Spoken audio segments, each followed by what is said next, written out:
Hare Krishna, my name is Sutapa. I'm from Bhaktivedanta Mana, and today to share with you some important points about cow protection, about Varnashram, about the Goshala, and about the concept of simple living, high thinking that Srila Prabhupada taught us about.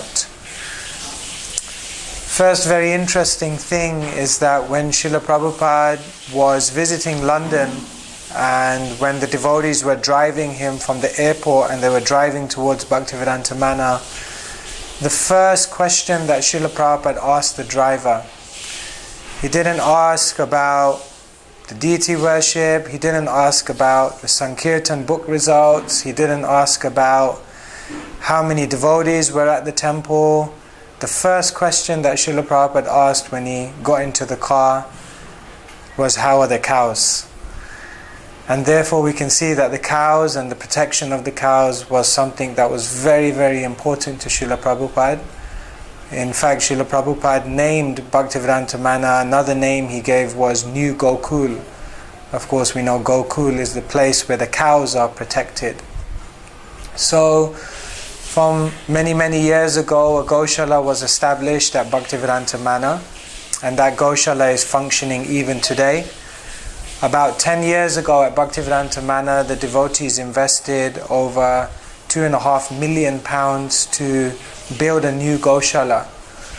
And many people in the UK, many people in the media were surprised that why anyone would spend so much money just to build a cowshed. But of course we know that the cows are not just an ordinary animal, but the cows are the mother. And therefore for us to take care of the cows in the best way possible is one of the highest principles of Dharma. So currently at Bhaktivedanta Mana we have 12 milking cows and we have 12 oxen, working oxen. We have our own organic farm, so we grow our own vegetables and then we harvest them using the oxen. We have our milking cows and they give many liters of milk every day, and that milk is used for all the preparations that are made for the deities Radha Gokulananda, Sitaram, Lakshman, Hanuman, Shishigor Nitai. And in this way the Goshala and the farm is functioning in a very nice way. Of course we have many plans for the future in terms of expansion of the Goshala. We want to use the Goshala not just as a place, not only for a place for the protection of cows and bulls, but also a place where we can invite people to teach them about the importance of these animals.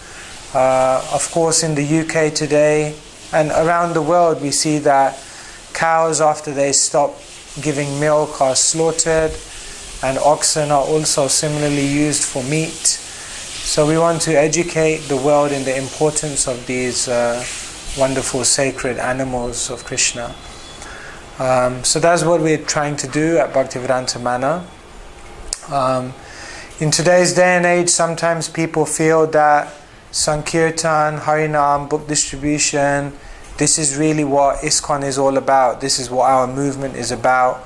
And maybe devotees do not realize the importance of the other side of Prabhupada's mission, which was very much establishing Varnashram, establishing cow protection, and establishing simple living. We have to distribute books, we have to preach, we have to go on Harinam, we have to go to universities, and we have to make people aware of Krishna consciousness. But then we have the very important task that when people come and they eventually do become devotees, then we need to train them in a way of life that will support their Krishna consciousness. We have to train them in simplicity. We have to train them in basically living a life in harmony with nature.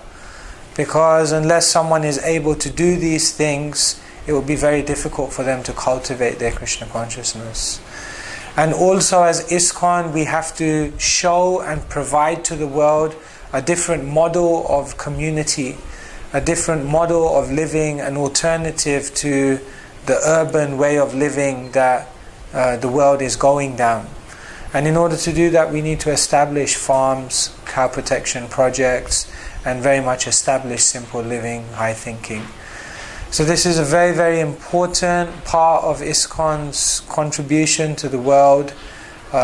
In fact, in the world today, sustainability and living in harmony with nature is one of the biggest topics for governments, for the United Nations, and for different spheres of politics around the world.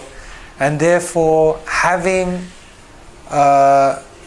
response and having a good model to offer to the world is actually a huge preaching strategy also for ISKCON in this time and age that we're living in now.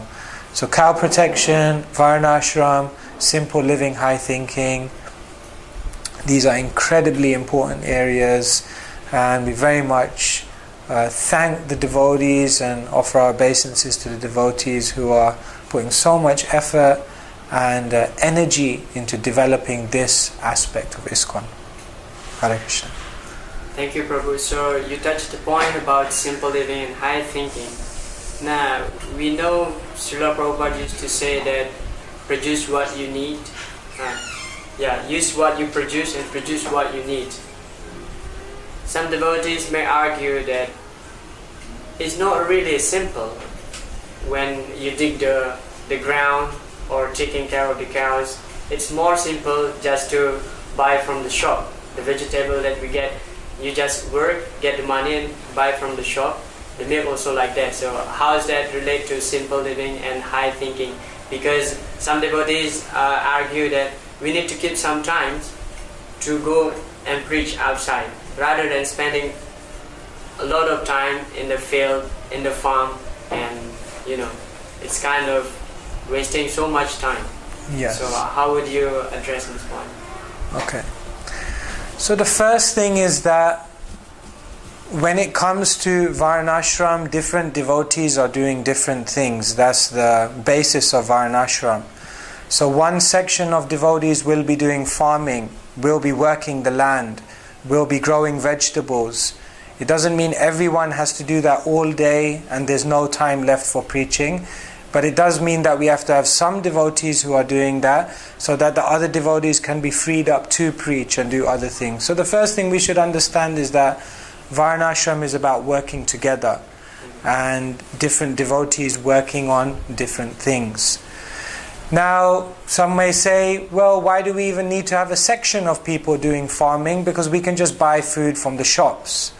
The first thing is that the food and the produce of modern farming today is not of proper quality. It's genetically modified, it's not containing the nutrients, the way it's farmed is not sensitive to Mother Earth, Mother Bhumi, and therefore this way of farming is not actually a good model for society. So we have to show a good model for society. And the second thing is that the way that we're getting food nowadays, we may say just buy it from a shop, but there may come the day when there is a food crisis and political organizations, NGOs and charities that are doing research into this area are realizing that in the future there may come a time when the way things are farmed is just not sustainable anymore. And at that time we must have our projects and places where we're growing our own food, so that we're not dependent upon society which is not very stable, although it may seem to someone who's uninformed.